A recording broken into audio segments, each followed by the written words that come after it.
우리 하나님 말씀 같이 봅니다. 요한복음 1장 12절.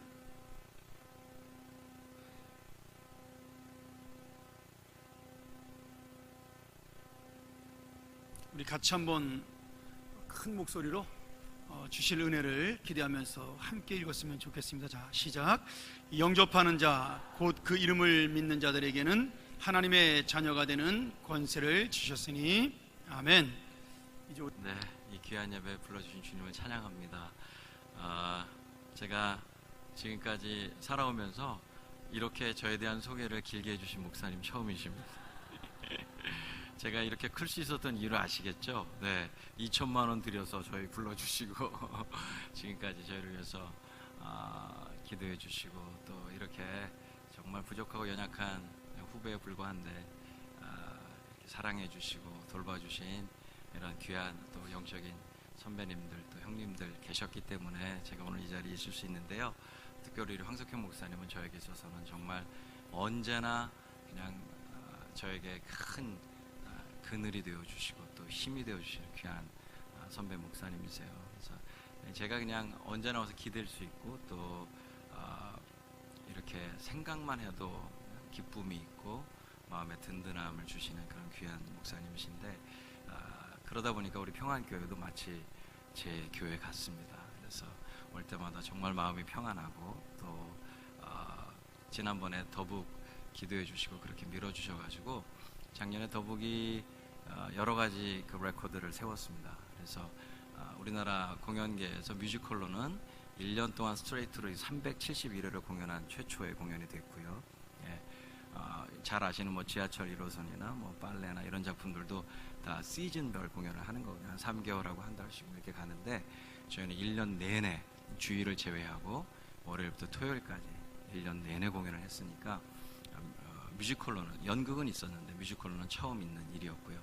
그 371회 공연을 하는 동안 조그만 소극장 와봐서 아시지만 그 불편하고 조그만 소극장인데 그 극장에 찾아오신 1년 관객이 5만 3천 명이 넘었어요. 보통 대학로에서는 대학로 소극장에서는 1년 공연에 3만 명이 오면 대박이라고 합니다. 저희가 5만 3천 명이 왔으니까 어느 정도 큰 사건이었는지 아시겠죠. 예. 그리고 세컨 팀을 만들어서 저희가 지방 공연 9차례를 소화했습니다. 그것도 뮤지컬 공연계에서는 처음 있는 일이었어요. 상설 공연 중인 팀이 두 번째 팀을 만들어서 지방 공연을 9차례 한 것도 처음 있는 일이었고요. 그 지방 공연 중에도 2만여 명 이상이 보셨어요. 그러니까 작년 한 해 동안 더북을 보신 분들이 7만 명이 넘었고요. 교회에서 이런 얘기를 하면 주님이 화내시면 안 되는데 작년 한 해 공연을 통해서 주님이 저희들에게 순수하게 주신 재정적인 흑자만 해도 한 4억 원 정도가 됐어요. 그래서 그 4억을 주님 앞에 어떻게, 저희는 선교단체니까 뭐 그 흑자를 냈다고 해서 그걸 저희를 위해서 쓸 수 없기 때문에 주님께 기도할 때 주님께서 한국교회의 부흥을 위해서 저희 단체의 비전, 하나님이 주신 비전 한국교회 부흥이거든요. 그래서 한국교회 부흥을 위해서 마음껏 이게 사용될 수 있는 극장을 만들어라 하는 마음 주셔가지고 저희가 작은 극장 광야라는 이름으로 지난번에 더북을 보셨던 극장은 잊으십시오. 네, 그 극장은 비교가 될 수 없는 대학로의 사설극장 중에 가장 좋은 극장을 주님이 허락해 주셔서 작년 7월 17일 날 개관했는데 지금 1년이 안 됐지만 대학로에서 가장 놀랍게 운영되는 극장으로 주님께서 계속 흑자 경영을 시켜주고 계시고 대학로 너무 어렵거든요. 근데 너무 놀라운 일을 주님이 행하고 계시고 뿐만 아니라 그 작은 극장 광야가 대학로의 바다 위에 떠있는 작은 방주 역할을 주님이 하게 하셔가지고 길 잃어버린 영혼들이 계속 찾아옵니다. 야, 나 교회 출신인데, 나 교회에서 하나님께 영광 돌리려고 연극 뮤지컬 전공했는데 그런데 나 세상에서 공연하면서 다 타락해가지고 하나님도 떠났어요. 나 어떻게 하면 좋아요? 좀 살려주세요. 이런 영혼들이 작은 극장 광야로 찾아와요. 하나님께서 그 친구들을 다시 복음으로 만나주시고 그 친구들이 다시 주님 앞에 서면서 광야 안에서 또 자기 자리를 찾아가면서 그런 아주 귀한 일들이 새 생명의 탄생이 계속 일어나고 있는 너무 놀라운 은혜로운 경험을 저희들이 하고 있습니다. 이 모든 일 주님이 하셨고 또 우리 한국교회와 평안교회를 비롯한 한국교회가 기도해 주시고 도와주신 덕분으로 이 놀라운 일들을 저희가 경험하고 있습니다. 이 모든 일을 행하시는 우리 주님께 영광의 박수 한번 돌릴까요? 할렐루야. 감사합니다. 그러나 저의 개인적인 개인사에 있어서 약 12년 전쯤에 저는 심각한 타락을 경험한 적도 있었습니다. 이 문화사역 제가 30여 년 가까이 했지만 형님 말씀해 주셨던 그 더 플레이라는 공연 시절에 제가 정말 짓지 말아야 할 죄를 짓고 타락하고 무너지고 또 너무나 지치고 정말 디프레스가 와서 거의 바닥까지 내려갔을 때 하나님께서 한 분의 선교사님을 통해서 저를 다시 십자가 복음 앞에 세워주시고 제 2의 회심 같은 그런 은혜를 입게 하셔서 다시 대학로로 돌아왔을 때 저의 모든 계획은 무너져 있었고 그리고 저의 모든 가능성은 전부 사라진 상태였습니다. 하나님을 위해서 아무것도 할 수 없는 상황이었어요. 그런 무기력하고 무능력한 상황 속에서 하나님 앞에 기도할 때 하나님께서 놀랍게도 저에게 보여주셨던 하나의 이야기가 있었습니다. 그것은 2001년 캐나다 토론토 위쪽에 있는 데이브레이크, 새벽이라고 하는 이름을 갖고 있는 지적 장애인들의 공동체에서 일어났던 이야기인데 그 이야기를 낮은 울타리라고 하는 잡지를 통해서 제가 읽게 하셨습니다. 그 이야기는 요약하자면 이런 이야기입니다. 거긴 지적 장애인들의 공동체이기 때문에 지적인 수준이 7세나 8세 정도 되는, 그러나 나이는 30대, 40대, 50대 장애인들이 모여 있는 그런 공동체였는데 거기에 40 가까이 된 부부가 아빠 엄마의 지능은 7세나 8세 정도밖에 안 되는 그런 부부가, 보통 지적장애를 가진 분들은 육체적인 장애도 함께 갖고 있기 때문에 아이들을 정상적으로 낳기는 쉽지 않습니다. 지적장애인과 정상인이 결혼을 하면 아이가 정상이 될 가능성이 높지만 지적장애인들끼리 결혼했을 경우에는 아이에게도 장애가 있을 가능성이 높아집니다. 그런데 그런 부부였기 때문에 아이를 2번을 가졌는데 결혼해서 2번을 아이를 가졌는데 2번 다 그냥 아이들이 저절로 유산이 돼버렸어요. 심각한 장애를 가진 아이들이 잉태되었었기 때문에. 그리고 3번째 아이를 가졌는데 그 3번째 아이 역시도 조사를 해보니까 심각한 장애가 있는 거예요. 그 장애의 이름은 뭐냐면 뇌막류라는 장애인데 그것은 뭐냐면 뇌가 이게 두개골 밖으로 이렇게 돌출되어 있는 것입니다. 그렇기 때문에 이런 아이의 경우는 보통은 뱃속에서 또 유산될 가능성이 높고요. 어떻게 기적적으로 출산이 된다고 할지라도 출산 후에 약 15분 안에 죽을 수밖에 없는, 의학적으로는 15분 안에 자가호흡을 멈추고 죽을 수밖에 없는 그런 아이입니다. 이런 심각한 장애를 가졌을 경우에는 캐나다 같은 나라에서는 유산을 권고하게 되어 있습니다. 그래서 의사가 유산을 권고합니다. 이 아이 낳을 수 없고 낳는다고 하더라도 15분밖에 살지 못해요. 그냥 지금 없애는 것이 산모의 몸에도 좋습니다. 이렇게 해서 유산을 권고하는데 이 부부가 장애인 공동체에 있는 부부이기 때문에 우리 마음대로 할 수 없어요. 이렇게 하고 이 부부가 공동체로 돌아와서 공동체 식구들하고 함께 하나님께 기도를 해요. 그런데 그 공동체 식구들이 하나님이 주신 아이인데 아프다고 버릴 수 있어? 그럴 수 없어. 이렇게 그 지적 장애인들이 함께 의기투합을 하는 거죠. 그리고 하나님께 매달리기 시작하는 거예요. 하나님 이 아이를 살려주세요.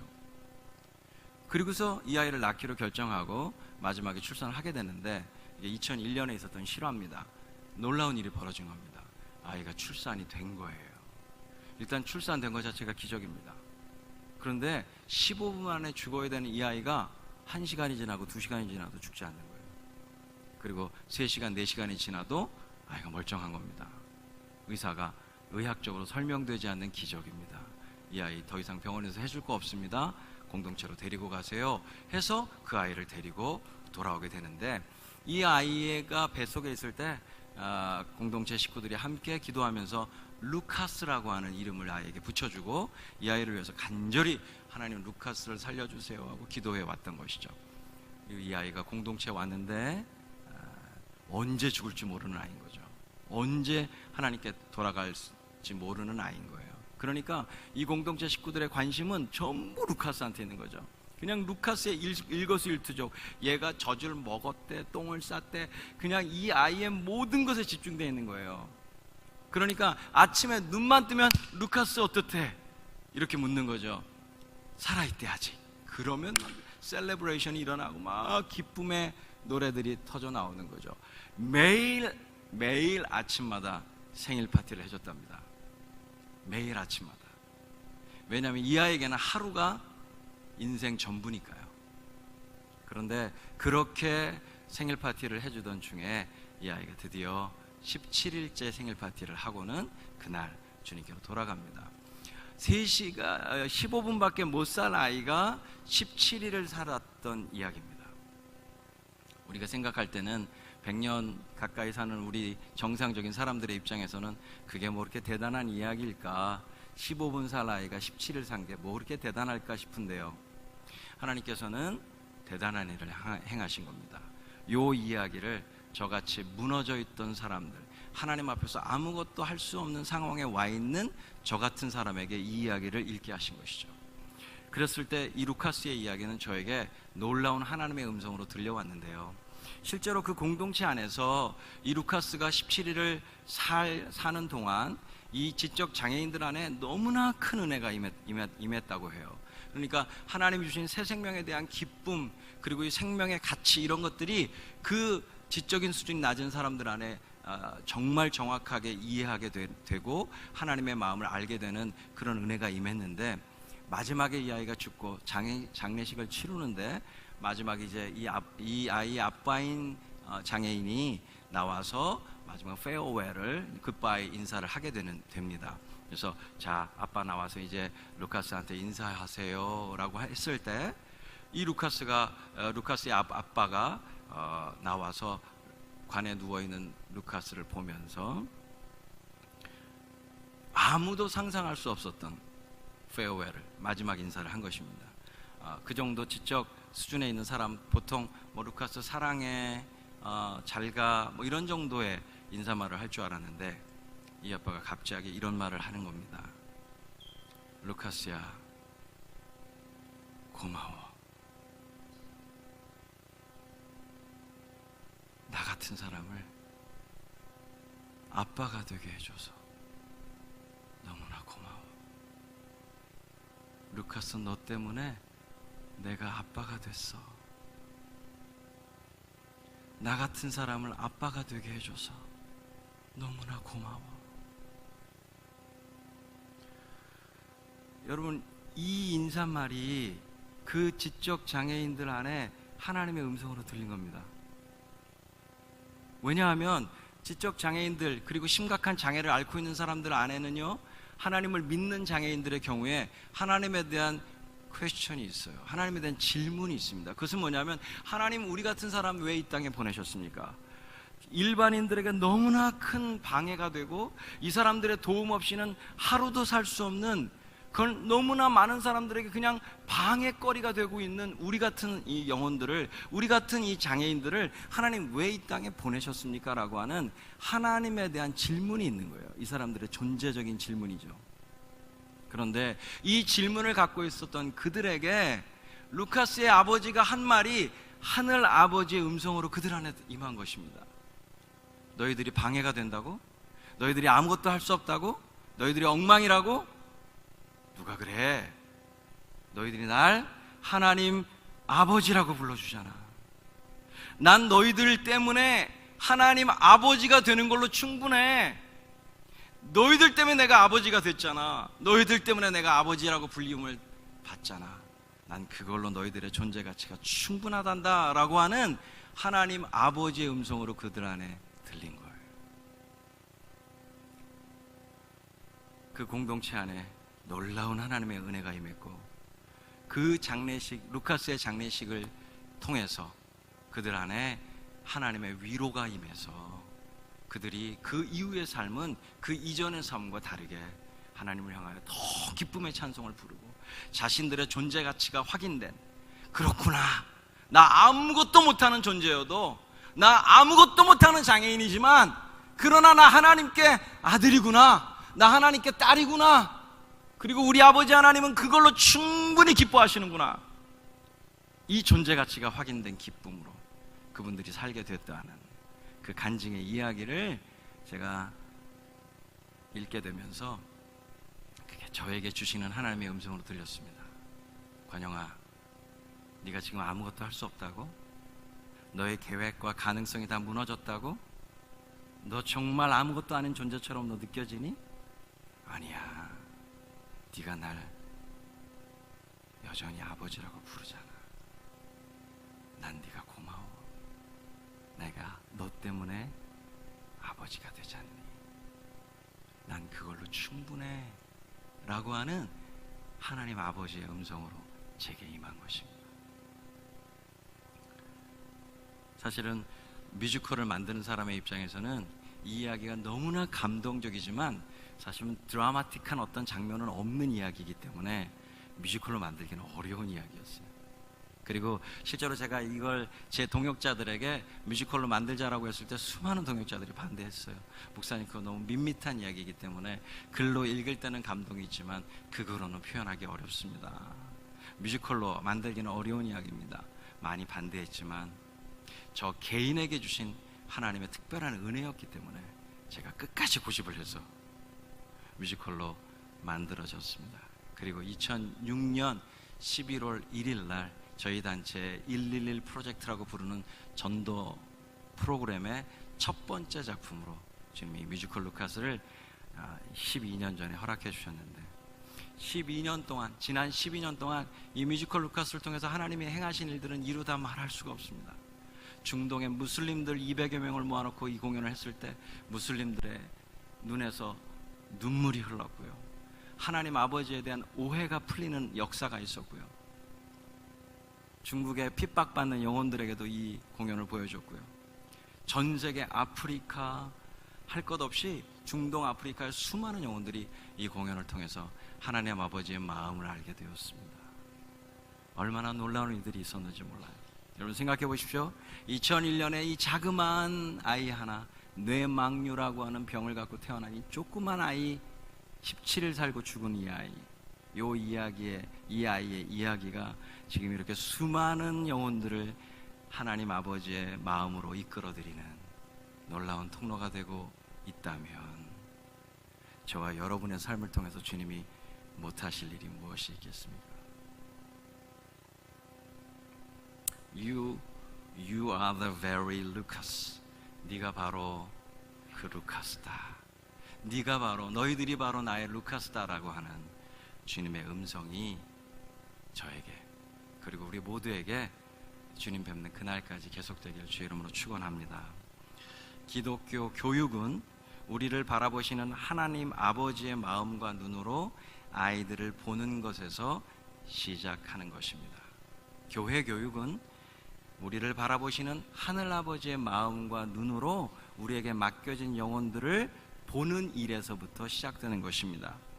이 아이가 하나님 아버지의 루카스라는 사실, 이 아이가 우리 주님의 루카스라는 사실, 이 사실로 아이를 보는 그 봄에서부터 기독교 교육은 시작이 되는 것이죠.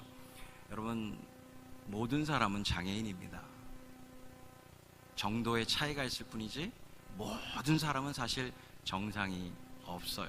모두가 다 크고 작은 장애를 갖고 있습니다. 그런데 우리 모든 인류가 예외 없이 가지고 있는 치명적인 장애가 있습니다. 그것은 바로 죄입니다. 이 죄라고 하는 치명적 장애, 여러분, 우리는 죄를 지어 죄인이 되는 거 아닌 거 아시죠? 우리 칼빈주의 아시죠? 죄인으로 태어났기 때문에 죄를 짓는 것입니다. 이 죄라고 하는 이 치명적 장애를 가지고 태어난 우리들, 여러분, 아무것도 할 수 없는 겁니다. 사실은 죄의 본질을 깨닫고 나면 결국 인간은 하나님 앞에서 아무것도 할 수 없는 존재라는 사실을 알게 되는 것입니다. 뭘 해도 죄가 되기 때문이에요. 죄인이 행하면 뭘 해도 죄입니다. 아무리 착한 일을 해도 죄인이 행하면 죄입니다. 하나님 앞에서 인정받을 수 없어요. 이 치명적 장애를 지닌 아무것도 할 수 없는 존재, 우리 아이들을 바라보실 때 일단 거기서부터 출발하셔야 됩니다. 우리 아이들은 죄라는 치명적 장애를 가지고 태어난 아무것도 할 수 없는 아기에 불과하다는 사실, 이 사실부터 출발하지 않으면 기독교 교육은 성공할 수 없습니다. 이 시각으로 출발하셔야 돼요. 그래서 아이들이 아무리 깽판을 치고 아무리 말씀을 전해도 변하지 않고 아이들 안에 어떤 변화가 있는 것 같지 않더라도 이 시각으로 아이들을 보기 시작하셔야 진정한 주님이 행하시는 교육의 시작이 될 수 있는 것입니다. 기독교 교육은 아이들이 원하는 것을 기독교적인 울타리 안에서 이루어주는 것이 아닙니다. 기독교 교육의 내용은 우리 아이들이 지금 원하고 있는 것을 기독교라고 하는 울타리와 문화 안에서 이루어주는 것이 아닙니다. 기독교 교육의 내용은요, 우리 아이들을 향한 하나님 아버지, 하늘 아버지의 원함을 이루어드리는 거예요. 하나님 아버지께서 우리 아이들에게 원하시는 바를 이루어드리는 것이 기독교 교육의 내용인 것입니다. 그렇다면 하나님 아버지께서 우리 아이들에게 원하시는, 우리 하늘 아버지가 우리 아이들에게 원하시는 건 뭘까요? 딱 하나밖에 없습니다. 그것은 우리 아이들이 하나님의 자녀가 되는 것입니다.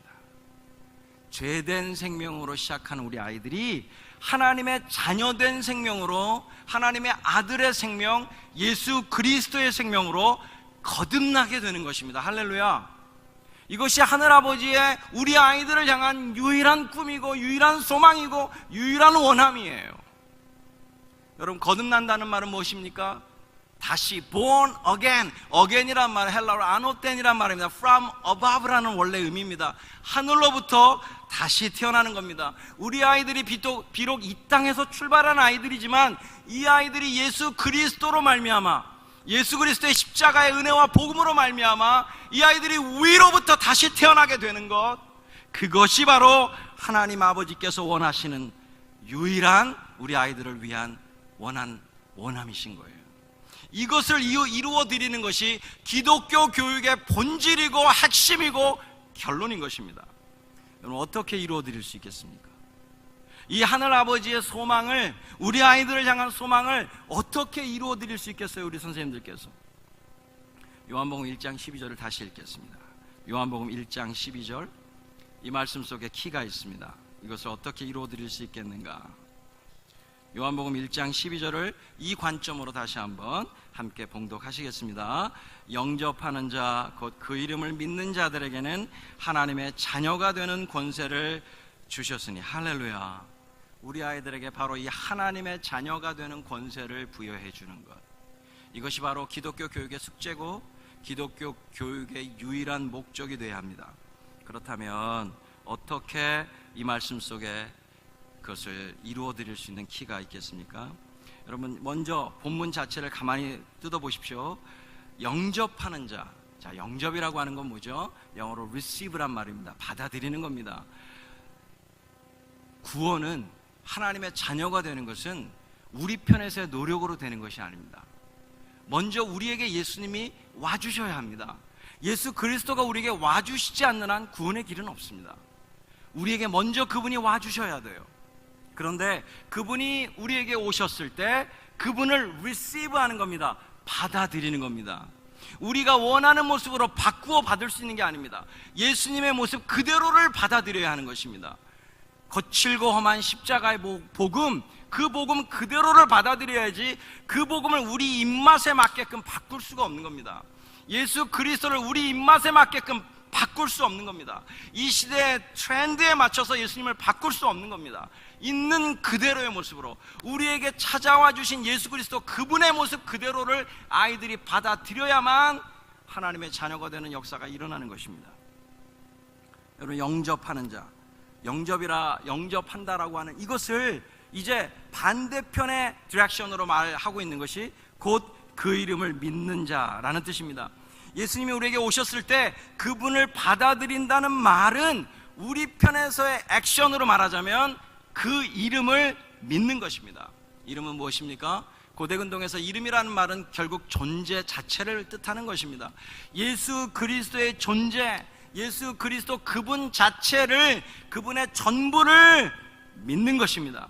그분의 말씀, 그분의 삶, 그분의 죽음과 부활과 승천과 승귀와 재림과 그분의 성육신, 그분의 모든 것을 믿는 것, 이것이 그 이름을 믿는다는 의미입니다. 그분의 모든 말씀, 그분의 모든 십자가의 복음을 믿는 것이죠. 이 믿음, 그러니까 여기 인터랙션이 있는 것입니다. 쌍방향의 이야기가 있는 것이죠. 예수님이 오셨을 때 그분을 그대로 받아야 되고, 우리 편에서는 그분 그대로를 믿어야 되는 것입니다. 근데 이 믿는다는 말이 헬라어는 피스티오라는 단어인데, 이 단어 뒤에는 항상 존재를 믿을 때 따라붙는 전치사가 있습니다. 그 전치사가 에이스라는 전치사인데, 헬라어로 이 말을 직역을 하면, 의역이 아니라 직역을 하면 에이스라는 전치사의 의미는 into라는 뜻입니다, 영어로. 그래서 우리가 영어로도 어떤 팩트를 믿을 때는 I believe 바로 목적어를 받을 수 있지만, 인격적인 존재를 믿을 때는 I believe in him이라고 in이란 전치사를 반드시 붙이게 되어 있습니다. 그러나 사실은 헬라어적으로 직역을 하면 in이 아니라 into라고 번역하는 것이 더 맞습니다. 내가 예수님을 믿는다는 말은 그렇기 때문에 I believe into Jesus가 되는 거예요. 그렇다면 믿음의 속성을 이해하시겠죠? 믿음이라고 하는 건 내가 믿는 대상 속으로 들어가는 것입니다. 내가 예수님을 믿는다는 말은 예수님에 관한 여러 가지 팩트를 믿는 수준을 말하는 게 아니라, 예수님을 믿는다는 말은 예수님 안으로 들어간다는 거예요. 예수 그리스도의 삶 속으로, 그분의 십자가의 죽음 속으로, 그분의 부활 속으로, 그분 안으로 들어가는 것입니다. 이것이 믿는다는 거예요. 이렇게 될 때, 그분 그대로를 받아들이고 그분의 존재 안에 내가 들어갈 때, 여러분 필연적으로 나타나는 일이 있습니다. 그것은 뭘까요? 죽음입니다. 왜냐하면 예수 그리스도는 거룩하신 하나님이시고 우리는 머리끝부터 발끝까지 죄인이기 때문에, 죄로밖에는 설명 안 되는 죄덩어리이기 때문에 예수 그리스도 그분을 받아들인다는 것이나 그분 안으로 들어간다는 것이나 마찬가지 결과에 이를 수밖에 없는데, 그것은 반드시 거룩하신 하나님 앞에서 그 소멸하는 불이 되어버리시는, 죄를 보시면 소멸하는 불이 되시는 그분 앞에 우리의 존재는, 우리의 죄된 생명은 죽음으로 넘겨질 수밖에 없는 것입니다. 그러므로 거듭난다는 말은 죽음을 전제로 한 말이에요. 너희가 물과 성령으로 거듭나지 아니하면 하나님 나라 갈 수 없다는 주님의 말씀은, 물이라고 하는 것은 구약적 개념에서 항상 두 가지 의미를 갖습니다. 첫 번째는요, 정결하게 되는 것이죠. 정결의 의미, 거룩의 의미를 갖습니다. 두 번째 의미는요, 죽음입니다. 그래서 홍해를 건넌 것은 이스라엘 백성들이 죽음을 경험한 것입니다. 요단강을 건너가는 것은 죽음을 경험하는 것입니다. 그런데 놀랍게도 이 두 가지 개념은 성경에서 붙어 있어요. 죽어야 깨끗해집니다. 그러므로 물과 성령으로 거듭난다는 말은 무슨 물로 거듭나는 게 따로 있고 성령으로 거듭나는 게 따로 있는 것이 아니라 성령께서 하시는 일을 말하고 있는 것입니다. 물이라고 하는 것은, 우리 같이 해보실까요? 성령은 노련한 장의사이십니다. 무시한 말인데 사실입니다. 성령이 우리 안에 행하시는 가장 큰 역사는요, 그분은 노련한 장의사십니다. 내 자아가, 셀프라고 하는 내 자아가 예수 그리스도의 십자가에서 끝장날 때까지 끝까지 추적하시고 끝까지 나를 십자가로 몰고 가셔서 마침내 장례를 치르게 하시는 분이 바로 성령 하나님이세요. 놀랍게도 예수 그리스도를 영접하고 그 존재 안으로 들어간다는 말은 이와 같은 장례를 결정짓는 말인 것입니다. 그러니까 내 이 땅에서 출발한 내 자아의 모든 것들이 십자가의 죽음으로 넘겨지지 않으면, 예수 그리스도의 십자가의 죽음에 연합하지 않으면 아이들에게 거듭남은 없는 것입니다. 이런 거듭남이 일어나게 되면 어떤 역사가 일어납니까? 여기 보십시오. 자, 하나님의 자녀가 되는 권세가 주어집니다. 하나님의 자녀가 되는 권세, 이것은 그저 어떤 권리만을 말하는 것이 아니라 그것을 누려지게 하는 능력까지를 포함하는 말입니다. 엑소시아라는 말은. 그렇기 때문에 하나님의 자녀가 되는 권세, 권리를 얻었을 뿐만 아니라, 그 authority를 얻었을 뿐만 아니라 그것을 행할 수 있는 ability까지 얻는 것입니다. 하나님의 자녀답게 살게 만드는 거예요. 이 땅 가운데서 하나님의 자녀다운 능력을 발휘하면서 살게 만드는 것이죠. 이 권세가 임한다는 것입니다. 그러면 이런 아이들은 어떻게 되는가? 13절, 이는 혈통으로나 육정으로나 사람의 뜻으로 나지 아니하고 오직 하나님께로서 난 자들이 되는 것입니다. 할렐루야. Born of God, 하나님으로부터 다시 태어나는 거예요. 그러면 이 아이들은 이 땅에서 출발한 모든 것에 대하여 죽는 것입니다. 그렇기 때문에 거듭나게 되면 더 이상 이 땅의 출신이 아무런 의미를 갖지 않아요. 내가 고아던 내가 강간범의 아들이라 할지라도 전혀 관계 없어집니다. 왜냐하면 그 모든 것에 대하여 죽었고 오직 하나님께로부터 다시 태어난 자들이 되기 때문에 이 땅에서의 출신을 가지고 교만해지거나 이 땅에서의 출신을 가지고 좌절을 하는 이런 어처구니 없는 일들은 하지 않게 되는 것입니다. 우리 아이들은 오직 하나님의 소속이 되어서 오직 하늘 소속이 되어서 하늘의 시민이 됐기 때문에 하늘에 속한 자들이 되었기 때문에 이 땅에 하나님의 나라를 구현해내는 하나님의 나라의 실체를 드러내는 걸어 다니는 하나님 나라가 되는 것입니다. 이것이 바로 거듭나는 것입니다. 사랑하는 여러분, 현대교회가 가지고 있는 가장 큰 위험이 뭔지 아십니까? 바로 이 리제너레이션, 이 중생에 대한 거듭남에 대한 강조가 점점 사라지고 있다는 것입니다. 너무 죄송한 얘기지만 한국교회의 모든 문제점은 여기 있습니다. 거듭나지 않은 사람이 장로가 되고 거듭나지 않은 사람이 목사가 되고 거듭나지 않은 사람이 신학자가 되고 거듭나지 않은 사람이 교사가 되는 거, 이게 한국교회의 가장 큰 문제고 한국교회는 일어나고 있는 모든 난맥상은 다 거기에서 또 출발하고 있는 것입니다. 사랑하는 평안 가정 여러분, 한국교회 살아있는 역사 아니십니까? 한국교회 살아있는 역사 아니십니까? 우리 평안교회가 어떻게 성장했습니까? 우리 평안교회가 한국교회에 어떤 역할을 했습니까? 바로 이 놀라운 복음의 통로, 이 통로로 쓰임받은 교회 아니겠습니까? 그렇다면 무너져가고 있는 한국교회 현실 속에서 우리 평안교회를 통해서 주님이 하셔야 할 일이 무엇이겠습니까? 우리 평안의 교사들을 통해서 주님이 하셔야 될 일이 뭐겠습니까? 이겁니다. 예수 그리스도의 생명이, 하늘의 생명이 다시 우리 아이들 안에, 우리 다음 세대들 안에 임하게 하는 통로로 쓰임 받으셔야 하는 것입니다. 우리 교회가 다음 세대에 복음의 생명을 불어넣는 그런 놀라운 은혜의 통로로 쓰임 받으시기를, 그리고 우리 교사 선생님들이 바로 그 한 가지 역할을 수행해내는 하나님 아버지의 그 유일한 소원을 이루어드리는 그런 교사로 쓰임 받으시기를 예수 그리스도의 이름으로 축원합니다. 여러분, 한마디로 이 모든 것들을 포함해서 제가 한마디 말씀을 드리자면, 결국 우리가 해야 할 일은, 우리 교사들이 해야 할 일은 예수 그리스도를 받아들이는 영접과 그 존재 안으로 아이들을 들어가게 만드는 영접과 믿음의 결정적 계기를 만들어줘야만 하는 것입니다. 아이들 안에 이 결정적 계기를 만들어 주셔야 돼요.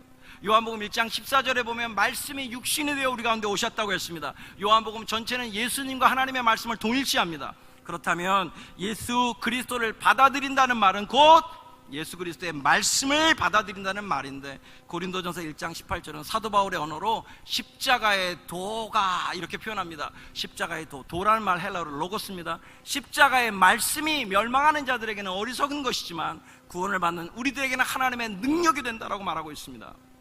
맞습니다, 여러분. 우리 아이들이 예수 그리스도의 말씀, 이 십자가의 복음을 받아들일 수 있는 기회를 만들어 주셔야 돼요. 그래야지만 아이들 안에 회심이 일어납니다.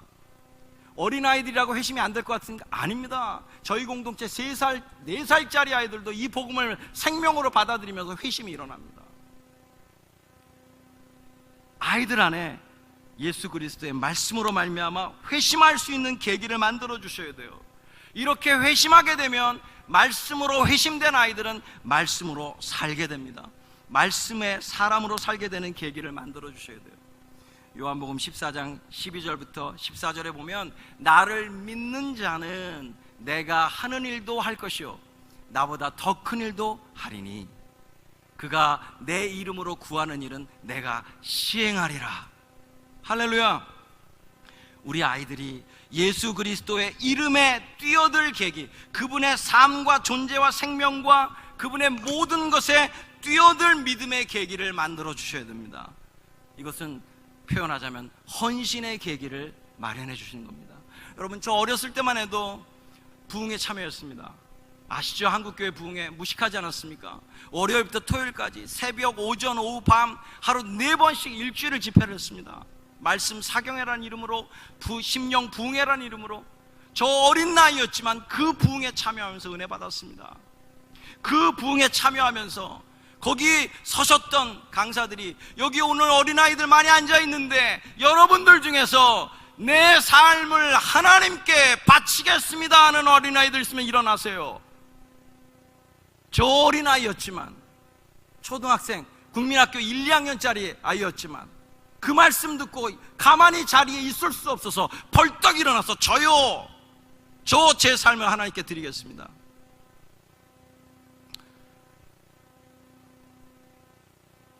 헝금함에 자기 자신을 헝금함 속에 들어갔었던 리빙스턴의 이야기를 잘 아실 겁니다. 요즘 우리 아이들 안에 이런 하나님께 인생을 드리는 헌신의 계기가 없습니다. 우리 아이들 안에 회심의 계기도 없고 우리 아이들 안에 하나님께 인생을 드리는 헌신의 계기도 마련이 되지 않습니다. 여러분, 아이들이 정말 좋은 대학 가면 하나님의 사람이 됩니까? 아이들이 정말 좋은 직장을 갖고 훌륭한 연봉을 받으면 하나님의 사람들이 됩니까?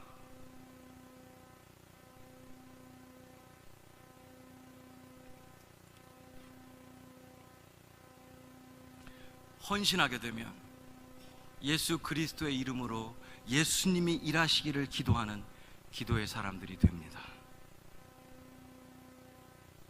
한마디로 예수 그리스도와의 생명의 연합을 통해서 회심과 헌신을 허락하고 또 요구하시는 이 십자가의 복음에 우리 아이들이 직면할 수 있는 결정적 계기를 만들어주는 일에 우리 교사 선생님들이 지속적으로 헌신하셔야 되는 겁니다.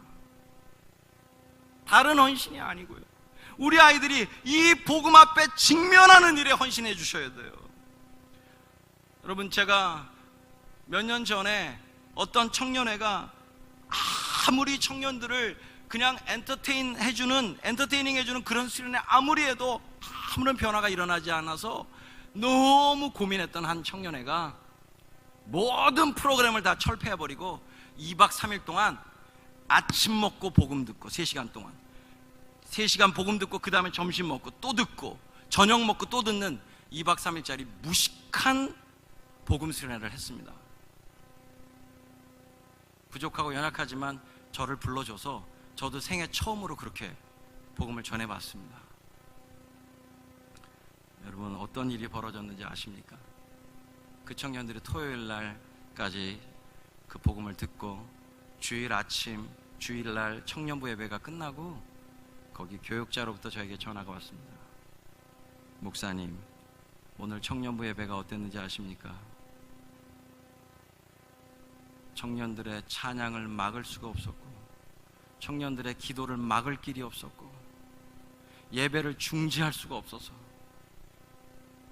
터져나오는 울음과 하나님을 향한 외침과 아무도 막을 수 없는 예배였습니다. 그 예배가 끝난 이후에 모든 청년들이 이렇게 말했습니다. 저희는 저희 생애에서 오늘 처음 예배를 드렸습니다.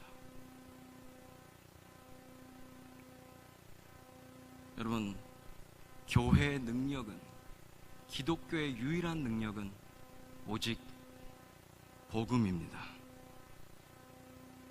내가 이 복음을 부끄러워하지 아니하노니 이 복음은 모든 믿는 자들에게 구원을 가져다 주시는 하나님의 능력이 됨이라.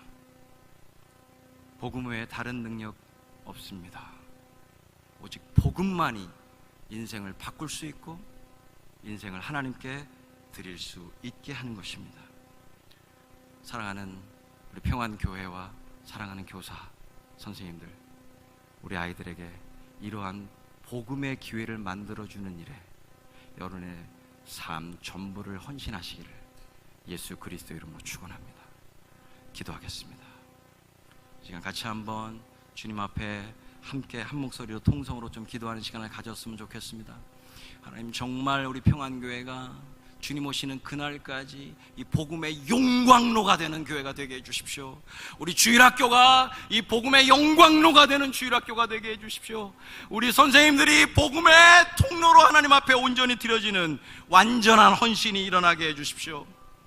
마가복음 1장 11절 말씀, 너는 내 사랑하는 아들이라 내가 너를 기뻐하노라라고 하는 이 말씀 한 구절 붙잡고 끝까지 승리하셨던 예수님처럼 우리 아이들도 너 내 아들이야, 너 내 루카스야, 난 너로 충분해, 네가 내 아들인 걸로, 네가 내 딸인 걸로 충분해라고 하는 하나님의 이 말씀 한마디 붙잡고 평생을 승리하는 아이들로 자라날 수 있도록 우리 같이 우리 아이들을 축복하면서, 우리 선생님들을 축복하면서 함께 통성으로 기도하시겠습니다. 사랑하는 주님, 감사합니다. 주님 역사해 주십시오. 하나님의 말씀을 붙들고 승리하는 아이들로 우리 아이들을 길러주십시오. 주님, 이래 우리 선생님들을 마음껏 사용하시고 복음의 용광로로 쓰시옵소서. 주님, 우리 평안교회가 한국교회 부흥의 초석이었고 복음의 통로로 마음껏 하나님의 쓰임을 받았던 교회인데, 아버지 하나님, 지금도 그렇게 쓰고 계시지만 하나님, 주님 오시는 그날까지 더욱 뜨겁게 쓰임받게 해주십시오. 주님, 이 일에 부족하고 연약하지만 저희들도 함께 동참하여 문화적인 통로와 도구를 제공하게 하여 주시고 우리 교회와 정말 연합하여 다음 세대를 복음으로 일으켜 세우는 하나님 놀라운 역사 일으켜 주시고, 하나님 이 일에 우리 선생님들을 마음껏 쓰셔서 하나님 한 분이면 충분한 믿음의 길로 갈 수 있도록 하나님 함께 해 주옵소서. 행하실 주님만 찬양하고 기대하고 소망하고 확신합니다. 예수님의 이름으로 기도합니다. 사랑하는 주님, 우리를 부르신 이유가 다른 데 있지 않습니다. 주님, 이 복음으로 다음 세대들을 길러내는 이 일, 하나님 우리의 남은 생애를 온전히 드려야 될 일입니다. 주님, 이 일에 1차적인 통로로 세워주신 선생님들 예수 그리스도의 이름으로 축복합니다. 힘 주십시오. 지혜 주십시오. 능력을 더해 주십시오. 주님, 우리 아이들을 복음과 기도의 사람들로 키우는 일에 우리 선생님들 마음껏 통로로 사용해 주시옵소서.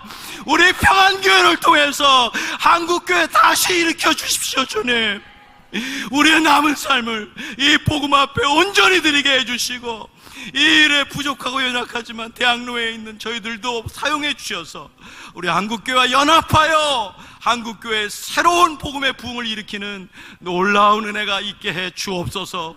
예수 그리스도의 이름으로 축복하며 기도합니다. 아멘.